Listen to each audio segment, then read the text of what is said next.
Hey everybody, welcome. Today is another Thursday tutorial. Glad to have you here. Looks like we have a nice turnout today. So today's topic, I'm going to clip along because it's a big topic, but also I want to show you in this short amount of time how you can make really fun family videos that will make a difference for your family. And this is a topic that's dear to my heart because especially when I started this work, I did not have mad video skills. And even now, after I've done gazillions of videos, it's still not my strong suit. Oh, my mic just fell over. Oh, okay. We're all right now. But it's still not really my strong suit. But I love making them because my family loves them. And short videos are basically the easiest way to reach your audience, the people that you care about most. Because I would love to believe that everybody wants lots and lots of words on the page. Heck, I'm a writer. I think that's great. Not everyone does. And basically, if you want people to actually watch or read your stories, we have to make them short and we have to make them engaging. And video is the way to do that. Young people are on video, but everybody likes video. And the magic is that you can combine music with audio, with narration, with words, with images, video clips, and it all comes together in a way that's really kind of magic. So I'm going to show you the easiest methods for doing that. And I'm going to share a personal family video that I made just to give you an idea of what can be done here. And I'll start with the story. When I was a kid, my brother and I would go in my grandmother's farmhouse into the back bedroom where she had her cedar chest. She kept all of the family treasures, her patchwork quilts and other heirlooms. And underneath the patchwork quilt was my grandfather's wallet from World War I. Now, there's a big spread in the ages in our family. And so my brother and I didn't get to meet my grandmother. We're the youngest grandchildren. Grandfather, because we're the youngest grandchildren. And he served in World War I. And we thought his wallet was the coolest thing ever. It had his postcards and little scraps of paper that he had written on. And to see this handwriting of this man we never got to meet, it meant a lot to us. And that wallet was pretty much our favorite thing at Grandma's house. Well, when my brother got older, he inherited that wallet. And then he entrusted it to me for a while to digitize and make a family video out of it. So I'm going to show you how I made that video. And then at the end, in the comments here, I'll leave you a link so that you can go out and watch the final product. So I'm going to shift gears now and do a screen share, and so I can show you images. It's a PowerPoint, but because I want you to see the images that I have prepared. So without further ado, we are in PowerPoint. All right, so video stories that your family will love. You want the reaction of the children in your life and your loved ones to have some emotion, have some response, like this adorable little girl. So this is the story of a World War I wallet. Now, one of the challenges is, how do you tell a story of an object? How do you make it interesting? It's one thing to just put up a slideshow, say, here are the images, and that's interesting enough, but we can do better than that. We want to tell a story. And so not only am I going to show you the technology here, but also give you an idea of how you can take an object and tell a story that will be emotionally compelling. So, as I mentioned, the postcards were so wonderful. You can see how this captured our imagination. New York City around 1918, when my grandfather was there. This is amazing. Look at that airplane and the street traffic on Madison Avenue, Madison Square in New York City, the Flatiron Building. This was pretty neat.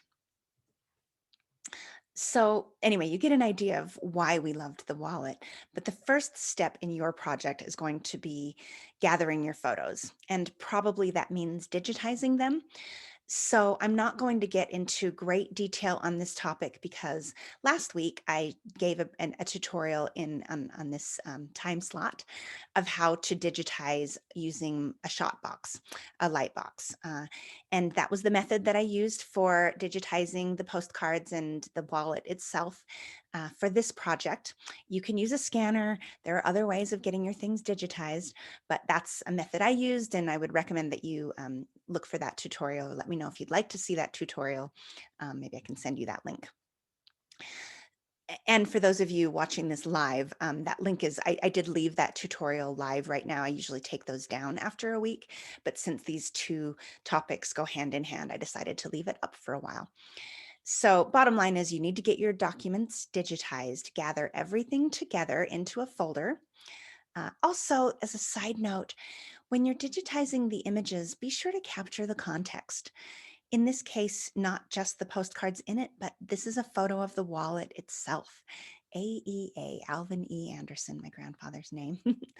um, so anyway, capture the album, capture the box it was in, any other interesting bits of context so that in the future, people will know where it came from. Another step, likely if you are doing a project from history, will be to gather additional images to supplement what you have. Now, if your slideshow video is on your vacation last year, you probably have plenty of pictures and you won't need to go out to the New York Public Library. But in this case, I only had limited images from my grandfather, and especially if it's like Victorian times or times before photography, you may need to supplement that with other historic paintings or other clips. So a few of my favorite sources include the Library of Congress. The New York Public Library is a lot of fun because their digital collections include many digitized books. And you may find that there are illustrations in old books that will perfectly illustrate the time period. So I like to go there if I need Victorian images because the drawings in a lot of those books will be perfect for a story I'm trying to tell. And because they're old, they're in the public domain. Be sure to check the box that they are in the public domain. You don't want to use things that are copyrighted. But the Library of Congress, the Met, other museums can be great places to find images, archive.org. You may also find video clips in these libraries. I'll probably spend a full tutorial one of these days just on sources, but we'll leave that for now. Now, the next step is storyboarding because, again, you want to tell a compelling story. So I wanted you to see my actual storyboard for this project. Now, I use the same storyboard template for full books as I use for short videos like this. So my final video was under 3 minutes for this story. And in a video that short, I'll just take a Sharpie and I'll write out practically the full script. And now keep in mind, a storyboard like in Hollywood would have images. If you like to draw, feel free to draw the images. I'm a words person, so I have drawn, written out words here. But this is an idea of how you can map out the emotional beats and what you can put in the story or look for in the story to really make it compelling and interesting. So just thought you might get a kick out of my actual storyboard. This is the blank storyboard. So you can either write directly on the template if you download my template, or you can use sticky notes like I prefer. The reason I like sticky notes is that they are temporary. Now, those of you that have been on my list for a while know that storyboarding is pretty much one of my favorite things. But again, that's a topic for another day. But I wanted to make you aware you can get my template by going to this link, Evalogue.Life/storyboarding, and you can download that template.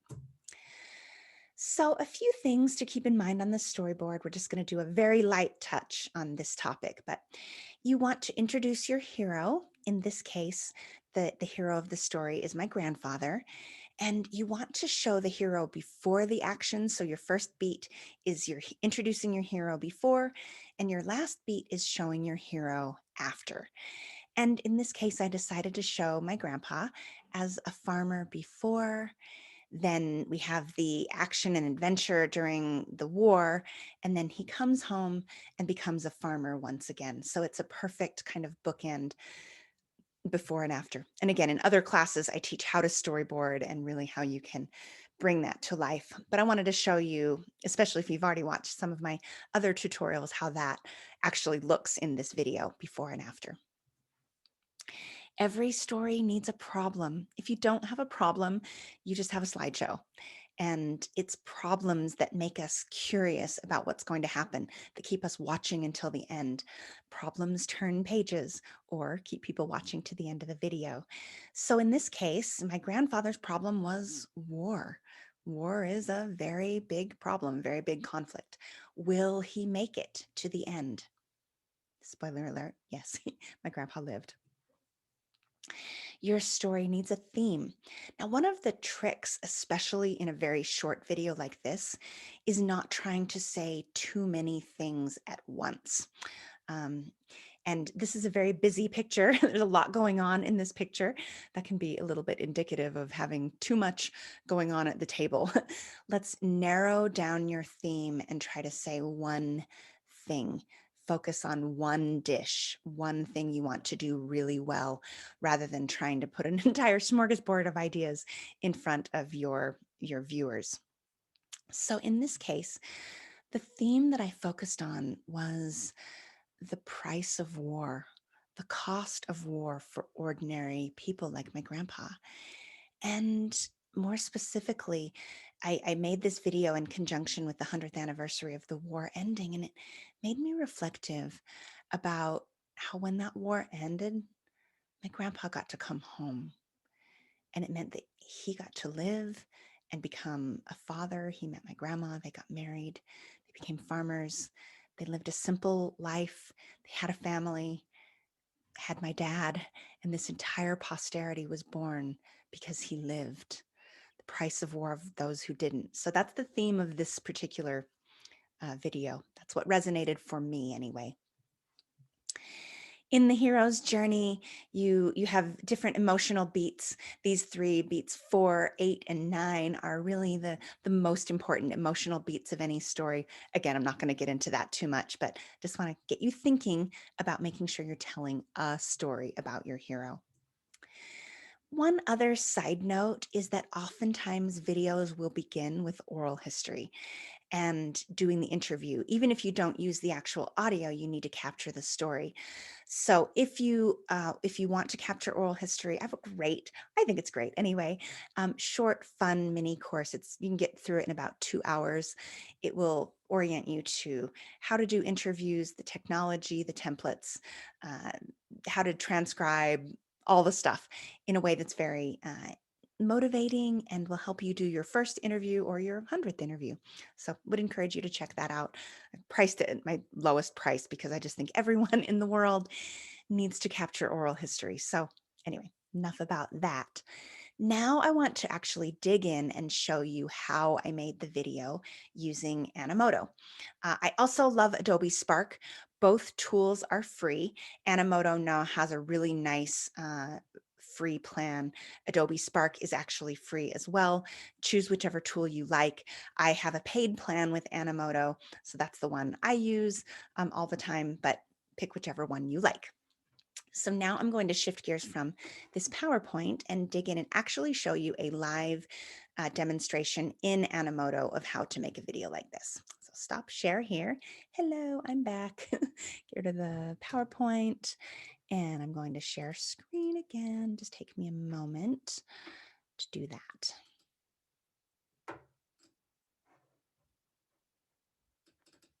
All right, so now we are in kind of my homepage with Animoto. You see I've got gazillions of videos here that I've made for different projects. Click on this World War I wallet video to edit. And I'll give you a quick overview of the interface here. So first thing is that you will need to pick a template. That will be your very first step once you go into the program. You will notice that Animoto has really fun, like scrapbooky style animations, beautiful templates that you can choose to suit really kind of any style that you might want to make a video about. I tend for videos like this to keep it pretty low key, a little bit like a scrapbook, a black background and captions underneath, because I want the story to speak for itself and to not have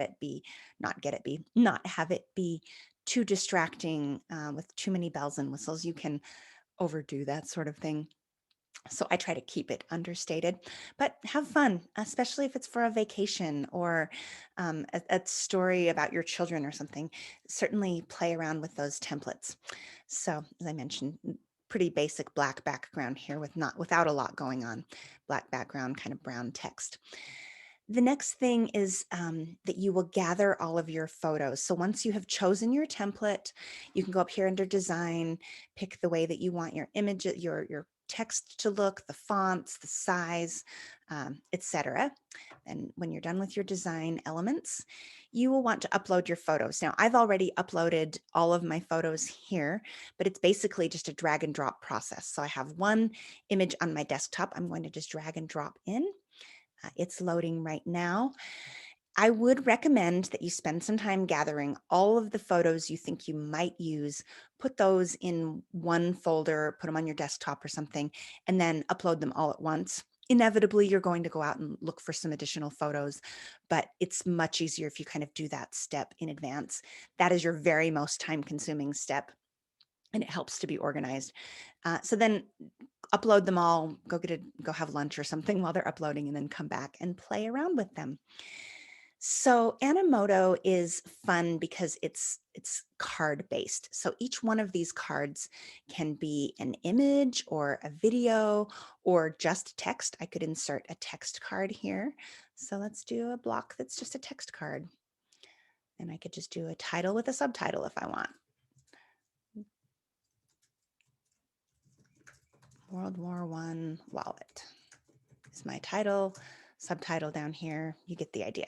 Okay, so now we have a text card. Let's say I want to move them around. All you do is just drag and drop from one frame to another.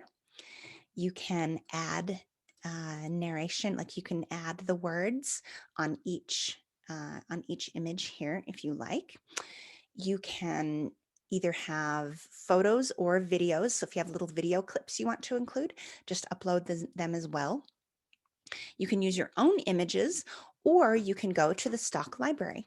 So the stock library here has all these pretty images from the Getty image library.